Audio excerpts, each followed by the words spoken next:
बहुत साल पहले पर्सिया के एक शहर में कालीन का एक व्यापारी रहता था। उसके दो बेटे थे, कासिम और अली बाबा।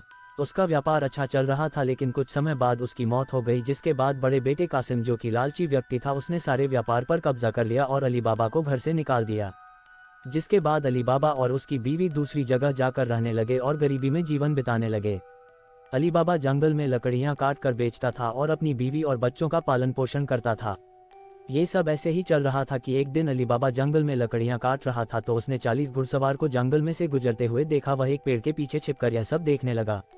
उसने देखा उन सभी घुड़सवार के साथ एक पोटली थी और उनके पास खंजर भी था, जिससे अली बाबा समझ गया कि यह सब चोर है।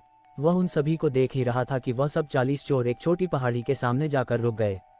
उन चोरों के सरदार ने पहाड़ी के सामने जाकर खुल जा सिम सिम बोला, जिसके बाद पहाड़ी में से एक खुफिया दरवाज़ा खुल गया और सारे चोर अंदर चले गए और वह दरवाज़ा बंद हो गया।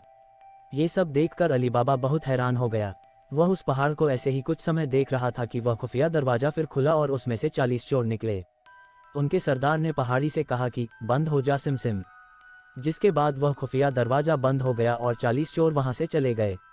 अली बाबा को बहुत जानने की इच्छा हुई कि आखिर उस पहाड़ के खुफिया दरवाजे के अंदर क्या है।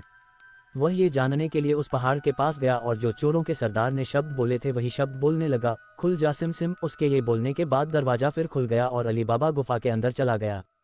गुफा के अंदर अली बाबा ने जाकर देखा कि गुफा में बहुत सा सोना, चांदी, हीरे, जवाहरात और सोने के सिक्के रखे थे। वह ये सब देखकर बहुत खुश हो गया। उसको समझ आ गया था कि सभी चोर अपनी चोरी और लूट का माल उस पहाड़ी की गुफा में छुपाते हैं। उसने कुछ सोने के सिक्के एक पोटली में भरे और बंद हो जा सिम सिम बोलकर उस गुफा का दरवाज़ा बंद करके वहां से चला आया। उसने ये सारी बात जाकर अपनी बीवी को बताई और वह सिक्के दिखाए, जिससे उसकी बीवी बहुत खुश हो गई। अली बाबा ने अपनी बीवी को सोने के सिक्के गिनने के लिए अपने बड़े भाई कासिम के घर जाकर तराजू लाने के लिए कहा और बोला कि किसी को इस बारे में न बताएं। अली बाबा की बीवी तभी कासिम के घर गई और उसकी बीवी से तराजू अनाज तोलने के लिए मांगा। कासिम की बीवी बहुत चालाक औरत थी। उसको शक हुआ कि इन गरीबों के पास इतना अनाज कहाँ से आया। तब उसने तराजू के नीचे थोड़ा सा गोंद लगाकर उसको दे दिया। रात को अली बाबा और उसकी बीवी ने सोने के सिक्के तोले और सुबह वह तराजू कासिम की बीवी को लौटा दिया। कासिम की बीवी ने जब तराजू उल्टा करके देखा तो उसको एक सोने का सिक्का उसमें चिपका हुआ मिला।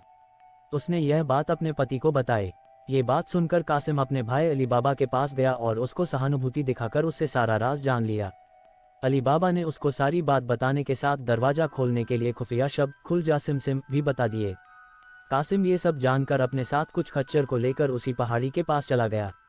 उसने खुल जा सिम सिम बोला और दरवाज़ा खुल गया, जिसके बाद वह उसके अंदर चला गया।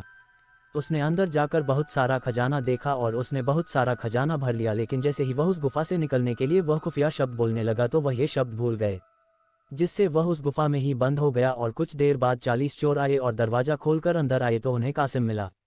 उनको पता चल चुका था कि वह उनका खजाना लेने आया है, तो उन्हें कासिम को मार दिया और उसकी लाश को वही छोड़कर चले गए। जब बहुत देर तक कासिम नहीं आया तो कासिम की बीवी अली बाबा के घर गई और सारी बात बताई।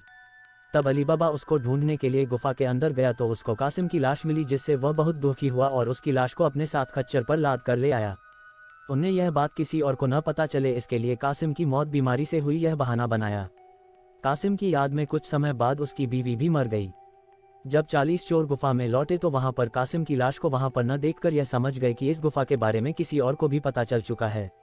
उनके सरदार ने शहर में जाकर पता लगाने के लिए कहा कि जिसकी भी मौत अभी हुई है उस घर का पता लगाए। जिसके बाद एक चोर ने शहर जाकर पता किया तो उसको अली बाबा के घर के बारे में पता चला, जिससे वह उस घर के दरवाजे पर एक क्रॉस का निशान बनाकर चला गया, जिससे सुबह उस घर की पहचान करके उस घर के सभी सदस्यों को मार सके। जब अली बाबा की बीवी ने अपने दरवाजे पर क्रॉस का निशान देखा तो वह समझ गई कि कुछ तो गड़बड़ है और अपने आसपास के सभी घरों में वही निशान बना दिए। जिसके बाद सुबह जब सरदार बाकी चोरों के साथ आया तो बहुत से घर में वह निशान बना देखकर परेशान हो गया और चला गया। वह बाद में फिर आया और अब की बार वह उस घर को सही से पहचान करके चला गया। वह रात को एक तेल का व्यापारी बनकर आया और उसने 40 पीपों में अपने सभी चोरों को छुपा दिया और एक पीपे में दिखाने के लिए तेल डाल दिया। वह इन सब पीपों को खच्चर पर लाद कर अली बाबा के घर चला गया। उसने अली बाबा को खुद को तेल का व्यापारी बताकर रात में रुकने की जगह मांगी और तेल का भरा हुआ एक पीपा भी दिखाया। अली बाबा ने उसको तेल का व्यापारी जानकर उसके रात में रुकने की बात मान ली और उसको खाना भी खिलाया। लेकिन अली बाबा की बीवी को उस पर शक हुआ तो उसने उसके पीपों को चेक किया और उसको थोड़ा ठक्कर ठका कर देखा तो उन सभी में से चोरों की आवाज़ आई। तब अली बाबा की बीवी ने तेल का भरा हुआ पीपे में से तेल लिया और उसको अच्छे से गर्म करके उन सभी 40 चोर वाले पीपों में डाल दिया, जिससे उन सभी चोरों की मौत हो गई। जब उनके सरदार ने रात में आकर अपने चोरों को बाहर निकलने की आवाज़ दी तो कोई आवाज़ नहीं आई, जिससे उसने पीपा खोलकर देखा तो सब चोर मरे हुए थे। ये देखकर वह बहुत डर गया कि अली बाबा उसको भी न मार डाले। इसी डर के मारे वह वहाँ से भाग गया और बहुत दूर चला गया। सुबह अली बाबा की बीवी ने सारी बात अली बाबा को बताई। अब 40 चोर के सब खजाने का मालिक केवल अली बाबा ही था, और जिससे वह बहुत अमीर हो गया और खुशी खुशी अपने बीवी और बच्चों के साथ रहने लगा।